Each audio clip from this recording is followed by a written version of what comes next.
यानी खुद की रोजी रोटी का तो कोई ठिकाना नहीं पता, लेकिन दूसरों के मामले में ये जरूर टांग अड़ाने पहुंचेंगे। जी हां, हम बात कर रहे हैं अपने पड़ोसी देश और अपने सबसे बड़े दुश्मन पाकिस्तान की। जिस तरह से बांग्लादेश ने आईसीसी से पंगा लिया है, खबर है कि अब पाकिस्तान भी वही दोहराने वाला है और अपनी दुर्दशा के करीब पहुंच रहा है। नमस्कार, मैं आकृति और आप देख रहे हैं इंडिया पब्लिक खबर। बांग्लादेश को भारत में अपने टी20 वर्ल्ड कप मैच ना खेलने की जिद पर अड़े रहने का खामियाजा भुगतना पड़ा है। आईसीसी ने 24 जनवरी को बड़ा फैसला लेते हुए बांग्लादेश को टी20 वर्ल्ड कप से बाहर कर दिया और उसकी जगह स्कॉटलैंड क्रिकेट टीम को टूर्नामेंट में शामिल किया है। आईसीसी के इस फैसले के बाद अब बांग्लादेश क्रिकेट में बवाल मचा हुआ है।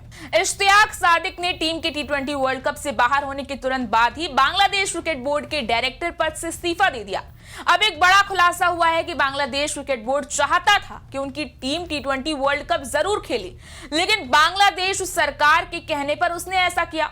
बांग्लादेश ने सुरक्षा कारणों का हवाला देते हुए भारत जाने से इनकार कर दिया था और अपने मैच श्रीलंका में कराने की मांग की थी। ये तो खैर सभी जानते हैं।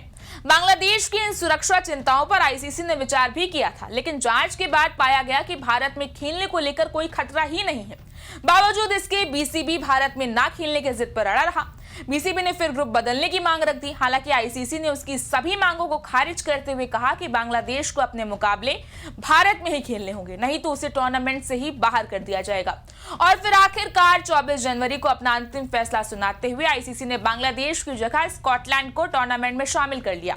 याद हो कि बांग्लादेश के भारत न आने के फैसले की शुरुआत मुस्तफिजुर रहमान के कोलकाता नाइट राइडर्स से बाहर होने के बाद बताई गई है कि बीसीसीआई के निर्देश के बाद केकेआर ने मुस्तफिजुर को रिलीज किया था। अमजद हुसैन ने कहा है कि जिस शहर में बांग्लादेश के मैच होने थे, वहां की स्थिति देखकर टीम खुद को सुरक्षित महसूस नहीं कर रही थी। उन्होंने कहा, अगर आप ध्यान से देखें तो आपको पता चलेगा कि भारत के जिस शहर में हमारे मैच होने थे वहां क्या हुआ था और राजनीतिक नेताओं ने क्या बयान दिए थे। उन्होंने धमकी दी थी कि बांग्लादेश वहां खेल नहीं पाएगा, इसलिए हम वहां खुद को बिल्कुल भी सुरक्षित नहीं महसूस करते। खैर, जो भी हो, टी20 वर्ल्ड कप से बाहर होना बीसीबी की मर्जी थी या फिर बांग्लादेश सरकार की, ये तो वही लोग जाने। लेकिन इस बीच हैरानी की बात यह है कि बांग्लादेश तो टी20 वर्ल्ड कप 2026 से बाहर ही हो चुका है। साथ ही उसके बड़े भाईजान यानी कि पाकिस्तान की दुर्दशा भी अब ज्यादा दूर नहीं है, क्योंकि आईसीसी ने उसकी जगह स्कॉटलैंड को अगले महीने शुरू हो रहे आईसीसी इवेंट में शामिल किया है। और इस बात में भी अभी कोई शक नहीं है कि बांग्लादेश को बिना वजह भारत में ना खेलने की जिद पर अड़े रहने का खामियाजा उठाना पड़ा, जिसमें उसका साथ दिया पाकिस्तान ने। ऐसे में अब बांग्लादेश के टूर्नामेंट से निकाले जाने के बाद अब पाकिस्तान धमकी दे रहा है कि वो टी20 वर्ल्ड कप का बॉयकॉट करेगा। लेकिन अगर पाकिस्तान ने ऐसा किया तो उसकी दुर्गति होना तय है, क्योंकि आईसीसी सख्त कार्रवाई करेगा। क्योंकि मीडिया रिपोर्ट्स के मुताबिक आईसीसी कथित तौर पर पीसीबी के चीफ यानी कि मोहसिन नकवी के बांग्लादेश के समर्थन में दिए गए हालिया बयानों से नाखुश है। सूत्रों की माने तो अगर पाकिस्तान बांग्लादेश जैसा रास्ता अपनाता है और टूर्नामेंट में खेलने से मना करता है तो आईसीसी उस पर भी प्रतिबंध लगा सकती है। और इन प्रतिबंधों में पाकिस्तान के साथ किसी भी देश की द्विपक्षीय क्रिकेट सीरीज रोकना, पीएसएल में विदेशी खिलाड़ियों को खेलने के लिए नो ऑब्जेक्शन सर्टिफिकेट ना देना और पाकिस्तान को एशिया कप से बाहर करना शामिल हो सकता है। यानी कुल मिलाकर आप देखें तो अगर पाकिस्तान भी टी20 वर्ल्ड कप नहीं खेलने का फैसला करता है तो आईसीसी उस पर कई तरह की पाबंदियां लगाएगी, जिसमें सारी बायलैटरल सीरीज रद्द करना, पीएसएल के लिए विदेशी खिलाड़ियों के एनओसी ना देना और एशिया कप में हिस्सा ना लेने देने तो शामिल है।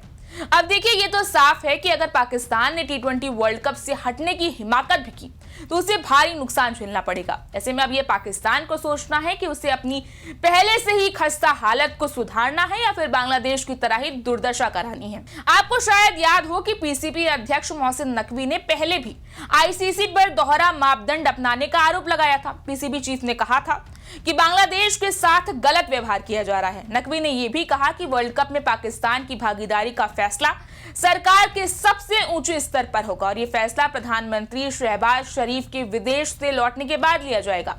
मीडिया से बातचीत करते हुए नकवी ने कहा था, बांग्लादेश के साथ नाइंसाफी हो रही है। एक देश जब चाहे कोई भी फैसला ले सकता है, लेकिन दूसरे देश के लिए नियम अलग है। बांग्लादेश भी एक बड़ा हिस्सेदार है और उसके साथ ऐसा नहीं होना चाहिए। पीसीबी ने आईसीसी से यह भी अपील की थी कि बांग्लादेश के लिए भी हाइब्रिड मॉडल अपनाया जाए, जैसा पाकिस्तान के लिए किया गया था। इस मॉडल के तहत पाकिस्तान अपने सभी टी20 वर्ल्ड कप मैच कोलंबो में खेलता है। नकवी ने कहा, बांग्लादेश भी पाकिस्तान की तरह आईसीसी का पूर्ण सदस्य है। अगर पाकिस्तान और भारत को यह सुविधा दी गई है तो बांग्लादेश को भी मिलनी चाहिए। कोई भी देश दूसरे देश पर अपनी शर्तें नहीं थोप सकता। खैर, जिस देश को अपनी ही रोजी रोटी के लिए दूसरों के रहमो करम पर चलना पड़े, उसके मुंह से ऐसी वर्ल्ड कप बॉयकॉट करने की धमकियां अच्छी नहीं लगती। और फिर इस बात का तो खुद इतिहास भी गवाह रहा है कि इस डरपोक और गीदड़ पाकिस्तान की इन धमकियों में कितना दम होता है। बहरहाल, अब क्या करना है क्या नहीं करना है, अपनी गिरी हुई हालत को और कितना गिराना है, ये तो नकवी मियां ही जाने। लेकिन इतना तो तय है कि अगर बिना बात के आईसीसी से उलझे तो लंबा जाना पड़ेगा और इस बार तो कोई कोताही भी नहीं बरती जाएगी। इस बारे में आपकी क्या राय, आप हमें कमेंट सेक्शन में जरूर बताएं। इस वीडियो को लाइक करें, शेयर करें, चैनल को सब्सक्राइब करें। शुक्रिया।